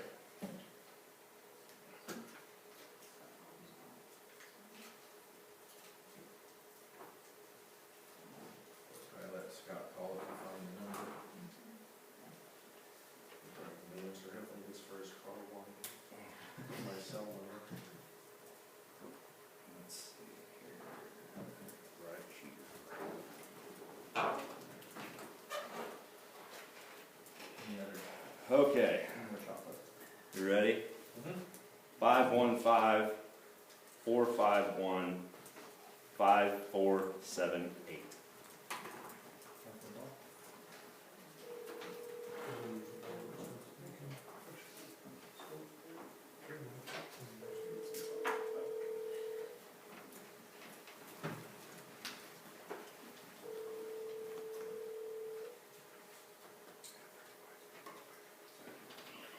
Hi, this is Sam. Mr. Fisher, Scott Crenshaw, Lincoln, Kansas. How are you this evening? Very good. Very good. We're having a discussion about tracks and tracks options, and I think there were some questions. If you'd be willing to field some questions? I'll try. Okay, Sam, one of the questions was, in order to book you for this summer, you had asked us to let you know by our April board meeting, or we needed to know early in April.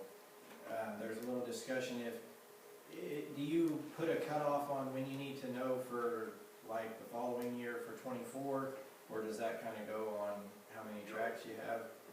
It's really not so much me, it's the asphalt pavers that are getting so busy. Okay. At this point, I'm still good, I would still be okay, at this point, but I know I'm already running into schedules getting shuffled around, even in Valley Falls already, just because we were ready to start and the paver was already too busy and is gonna try to squeeze it in June now. Okay. So it could be a hit or miss regardless. If we got to December or January of this year and wanted to book you for the summer of 24, that would be still plenty of time to line up stuff. Plenty of time to get a paver lined up and on the docket, yes. In the worst case scenario, April of next year is probably pushing the envelope for next summer again. Again, it would be mainly be because of a paver. Okay. I think it's going to depend a lot on our economy. Right now, we're still dealing with so much money, both state and federal money that was in that infrastructure bill for building roads and bridges and stuff, that these guys are just swamped. Okay. Is there another question? If you guys decided you wanted to look at this year, all I could tell you is we could reach out to a couple of pavers and see what their schedule might look like. Okay. Do you have a down payment that you would need, like when we booked you, would we have to pay so much down, or is it all due when the project's complete? No, in a total project from the ground up, you'd get an invoice probably in about the first week of starting for, say it might be dirt work and sub-base work, and then you might get an invoice later on for asphalt, and then when we start the surface, you get another invoice. Okay. So basically, there'd be no outflow of money on your part until the project is underway. Okay. The only time we get into needing any advance money is if we're building a post-tension concrete, because we have to buy the steel and the cabling up front. Okay. I got one question. They're closer. Sam, this is John Betts with the track committee. I realize that if you had a crystal ball that you probably wouldn't be building tracks anymore, you'd just be, traveling the world. But if you look ahead, and like the federal dollars that you're talking about, will some of that start to dry up in the next cycle, and will the availability of pavers potentially be a little bit more readily available, or do you know? We are thinking the availability might be a little more plentiful, but we're not seeing any pricing coming down. We don't think it's going to go up. We think it's just going to hold stable on the pricing. But maybe a few more contractors looking for work next year.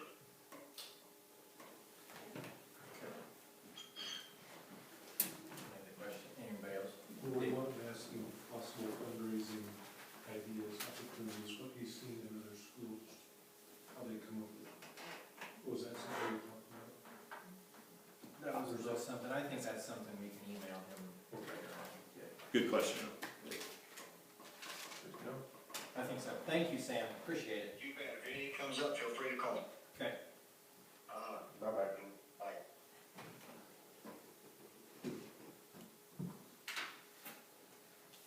I thought that was a pretty positive conversation. I mean, makes me feel good about the idea that if we raise X by December of this year, that we could, you know, obviously we'll have to have it rebid. I mean, he's gonna rebid it, but.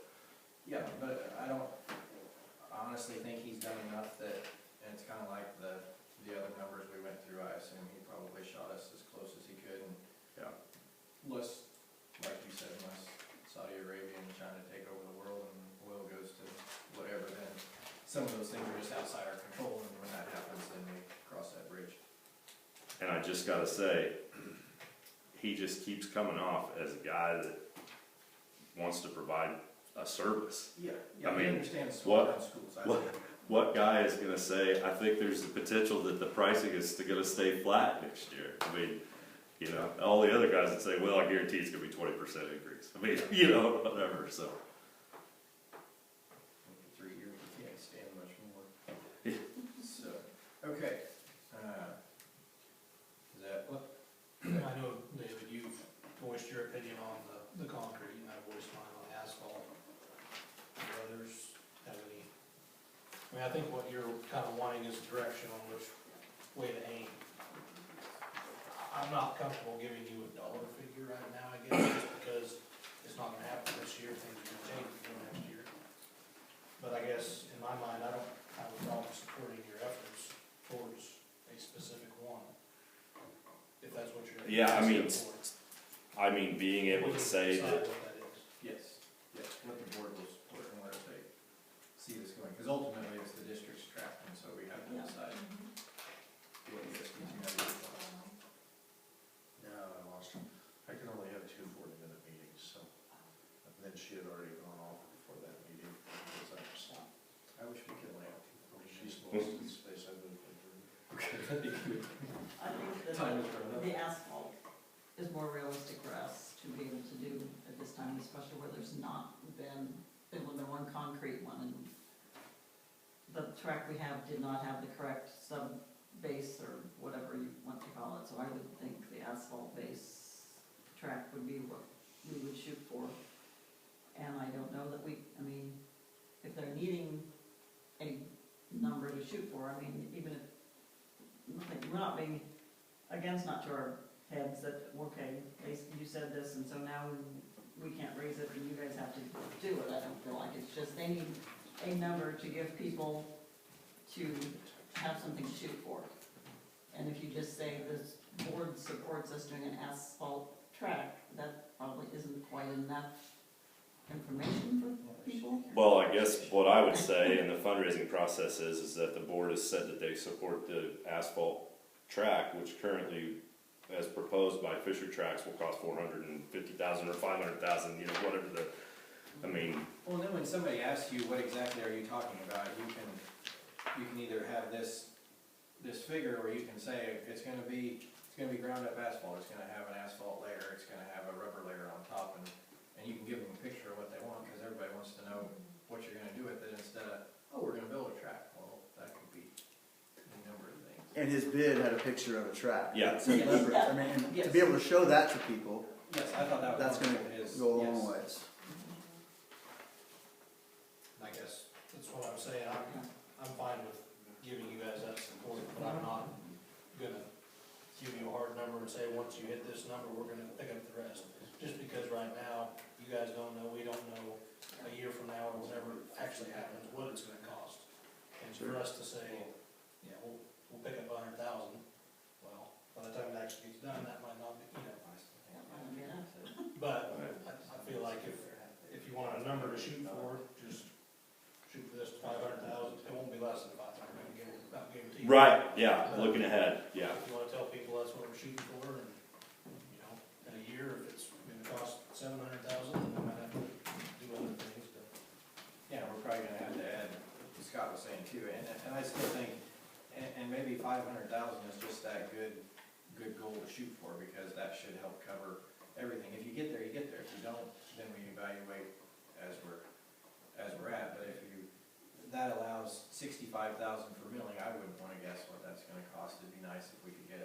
number back, and I'm sure as soon as we would know a number, we could add that to this list and know that it's 10 to 15% or 20% one way or the other of that number, so that it's on there. Just so that somebody doesn't think that's an all-in number, because that's not gonna be the all-in number.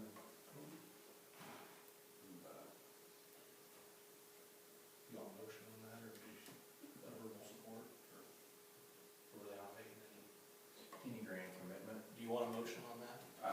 I mean, I would say, is everyone in agreement that the asphalt track is the way?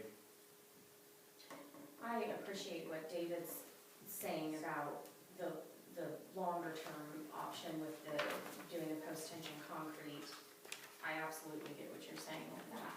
You're thinking ahead, whereas there's been a lot of things with the district haven't always been thought ahead, which has put us where we're at with some of these other things we're dealing with.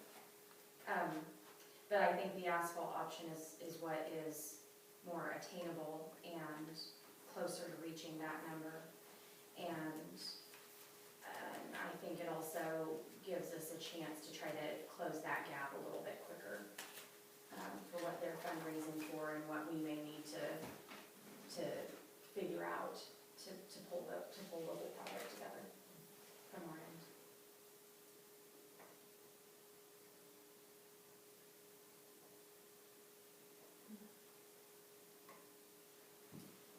So, is that a yes or no?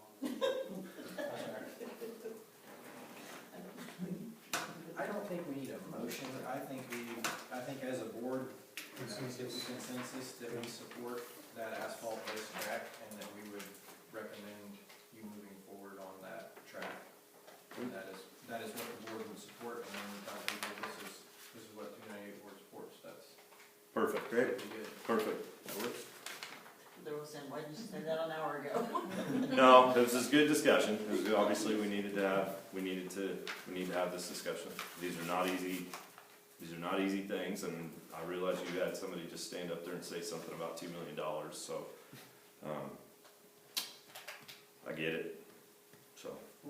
We're like a cancer patient. We just recovered, and now we're gonna go back to smoking.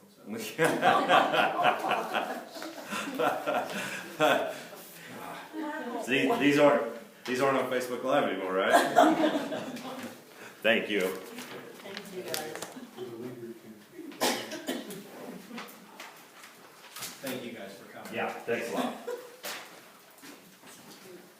John needs a break.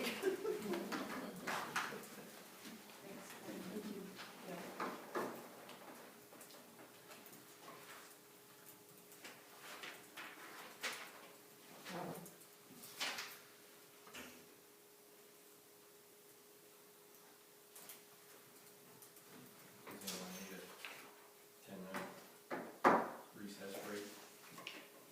Okay. Let's take a 10-minute recess here, and we'll gather our thoughts, and then we'll do it.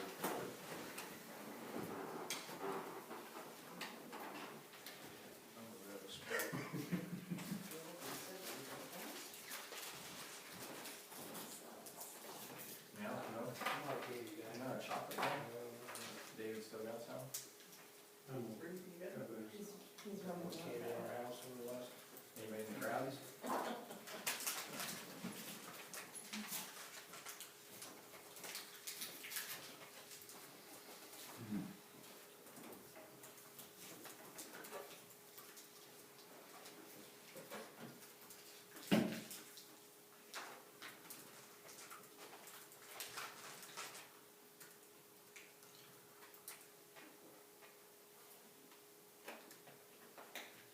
No, that was good discussion. The other track would have proper waste in it. Maybe it would last a lot longer. Yeah.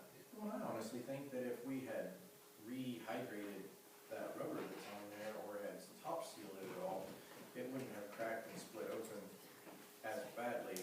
It would have at some point, because the basic crack, but you walk around on the new patches that they put on, those things are so soft and pliable to step on, and the rest of that track's just so hard, and there was never any maintenance done since that top was put on it. Was there any? Yeah. No, it seems to know, I don't so. think so. Cause you were chuckling, the epoxy floors in the locker room I'm like, are those are original original. to the. Yeah, like he needs to figure his dates out a little bit better. I was pretty sure nobody had gone in and refloored those, cause that's pretty original what was in there when we were Do you there. remember them putting the rubber on the track? Cause I think I was in maybe junior high, high school, you probably were in grade school. I wanna show my age older than you, but. I remember running on the old asphalt. I was gonna Okay, say, I you remember remember running that? on asphalt, so Yeah. I guess. Elementary or high school? See, No, I you thought couldn't it have was been, I'm surfaced older than after both of we you. graduated, but maybe we ran on the rubber. We probably did, cause if you remember I when the didn't rubber remember a whole lot of running on the track, but We didn't run a lot. it's not a big part of my life. I just remember it being a big deal. Why I think it's I do too. See, Julie was between, she was there, we graduated in 5, and she graduated in 9, and she's pretty certain that it was redone somewhere in her high school. Well, maybe it wasn't during my time. But I don't think it was. Redone or No. put on for the first time? put on. Cause I remember when it went from asphalt to rubber, it was a huge deal and everybody was so excited. Would But they, I don't, did they redo it? Yeah. They Stratman was the one who did it the first time, correct? And it was Mike Dixon from Uniontown that did that project. And then it got redone again, would it have been 8 years ago then, probably 8 or 10, or 10 or 12? From the first one? Well, I guess I'm just rolling back. If we think the one we have is 10 to 12 years old, we're looking at 11 or 12. So you think it got redone a second time? She seemed to think it was done once and then done again. Well, if it was only 12 years ago, it didn't last very well. No. Cause it was in bad shape when they went back. I mean, you saw it when they came back to fix the fixes Yes. last year. Yes. So Yeah, it that's only How lasted much 12 difference years? there was in that. Yeah. And otherwise, it's probably been since 08, it's probably, or 7 or 8 or 6 or 7. Of course, like you said, without a proper base. And when you say redone, it really wasn't, the base wasn't redone. I guess I don't ever remember running on the rubber.